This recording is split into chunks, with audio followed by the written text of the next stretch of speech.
Hi, today I'd like to talk to you about fasting.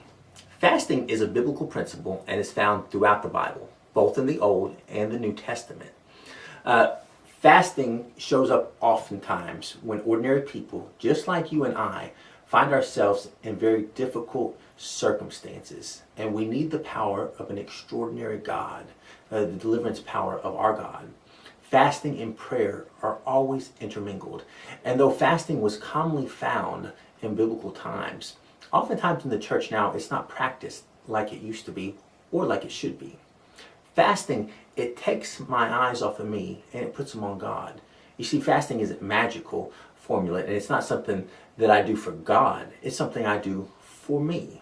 You see, because it's in my weakness that His strength is made perfect. And so when I fast, it really takes my eyes off of me, my own strength and my own self, and puts them on God, the giver of all good things. Today I'd like to talk to you about a young girl named Esther. You may be very familiar with the story. Esther was orphaned and raised by her cousin, and Esther finds herself a queen. She's taken into the palace. She becomes a queen, and Esther is a Jewish girl, and she keeps this a secret. And so nobody knows that she's Jewish and her ancestors are Jewish. And so there comes an enemy of her people, a man named Haman. And Haman is a very evil man.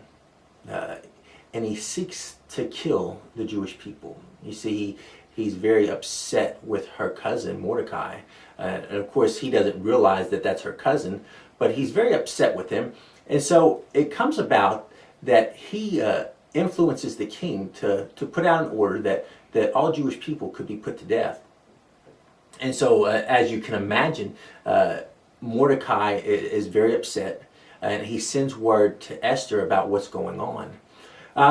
And so Esther's a little upset, nervous herself, but finally she sends word back to Mordecai that she is going to fast, and she asks for him and the other Jewish people where he's living to fast also. And I'm going to read that to you from the Bible, and it's found in the book of Esther, chapter 4, in verse 15.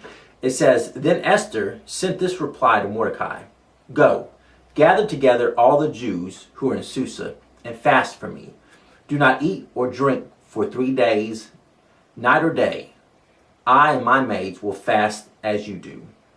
When this is done, I will go to the king, even though it is against the law. And if I perish, I perish.'" You see, Mordecai wanted Esther to go to the king and plead for the Jewish people. Except there was a problem. You see, no one was allowed to go to the king unless the king called for them. And Esther hadn't been called for by the king for about a month's time. And so she was very nervous about going. And so she needed some extraordinary favor. She needed the power of an extraordinary God to show up. And so she fasts from water and food for 3 days. And so she goes to the king. She finds favor. Eventually her people are delivered. But she needed some extraordinary power. Not only are her people delivered, Haman, his sons are all put to death. It's just an incredible story. Mordecai is made second in charge right under the king. It's an incredible story. But her prayers were intermingled with fasting. Perhaps you've never tried fasting with prayer. Perhaps you've been praying for something over and over and over, and it just keeps coming back on you. Maybe you're trying to get past an addiction like cigarette smoking, alcoholism, pornography, whatever it may be, and you just can't get past it. Add fasting to it. Add fasting to it. Fasting acts like a turbocharger to prayer, but it just puts the oomph in it. It's not appealing to our flesh. Our flesh doesn't want it. There's different types of fasting found throughout the Bible. Like Esther, she fasted from food and water. There's fasts where people just fast from food. And there's other types of fasts where people stay away from meats and wines and good things. Things that are very appealing to our taste buds.